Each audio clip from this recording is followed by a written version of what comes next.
Well, this is Jim Barker, the head men's tennis coach here at Emory Henry, and also this is Jessica Hurd, the new swim coach and aquatics director here at Emory Henry. And what we're going to do today is we're going to talk a little bit about how we got Jessica to come here. And Jim, you were involved in that process, right? Yeah, that's correct. We were at the King Center, and our former aquatics director slash swim coach decided to resign at the end of August, which put us in a pretty bad spot because swim season starts the middle of September, first part of October, and so we were in a bit of a spot not having a coach available. And the other thing was we were in a bit of a spot because we didn't have an aquatics director, and you'd be surprised at the level of activity at this pool. And at that point, since I'd been the aquatics director and the swim coach in the past, then Coach Johnson placed me in charge of the pool. And at that point, I tried to keep the programs going, the pool parties going, and then he also gave me the responsibility of putting an ad for a swim coach and then interviewing the applicants. So were you the only one on this panel? Well, I was not the only one on the panel. I was the only one that was sending out doing the grunt work, the leg work on it. Then Bob and Coach Hatch became involved afterwards, and then of course Coach Scruggs, because she's also involved in the aquatics program. So everybody that had any interest in the aquatics program was all part of the committee, but I was kind of the grunt of the committee to do the bulk of the work. And is this different from any other time when a coaching vacancy opens up? You know, I mean, I know you said that there are specific time constraints for this one right here, but what was different about this one than other searches that well, for me, to be honest with you, Chris, this happens to me all the time, so I guess that's another reason they put me in charge of it, because I've lost a couple of tennis coaches the same way, assistant tennis coaches. And it does put you in a bind, but hopefully if you're organized enough and you have things going in the right direction, if you have a little pause or a little break, then you're able to overcome that. Now, if it were to stretch out over a couple of months period, then I think we'd be in really a tough spot. But in our case, we were able to put out some ads. We had a couple of very capable applicants that applied, and then we were able to make the hire in a relatively short period of time. So it worked out really well for us, and hopefully the aquatics program will move forward in the future. Well, what really impressed you about Jessica and made her stand out from the other applicants? I think primarily her exposure to the area. She's from Glade Spring, just like I am. And it's very beneficial to have someone that's in charge of a facility like this that's close by, because you never know when you're going to run into an emergency. And then the previous aquatics director was in Bristol, and it was just almost impossible for her to get up here and take care of emergency type situations, not only as far as just the distance, but also the cost of the travel. So we were very fortunate to bring someone in that was close by.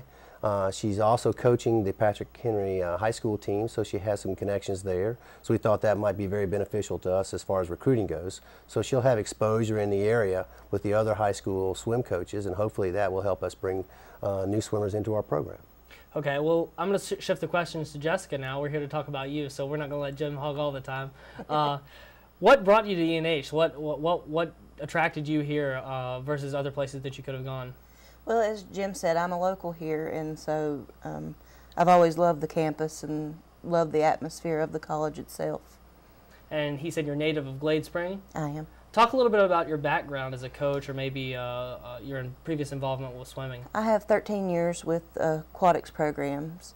Then I also have coached a couple of years with the CASC team in Abingdon, which is a USA registered team.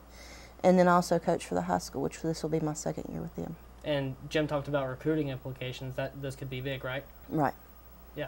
Yes. Also, talk a little bit about your previous history with swimming. Were you ever a swimmer yourself? Actually, I was years ago with Kelly Espy, so when she had a small team here. What is recruiting like for you?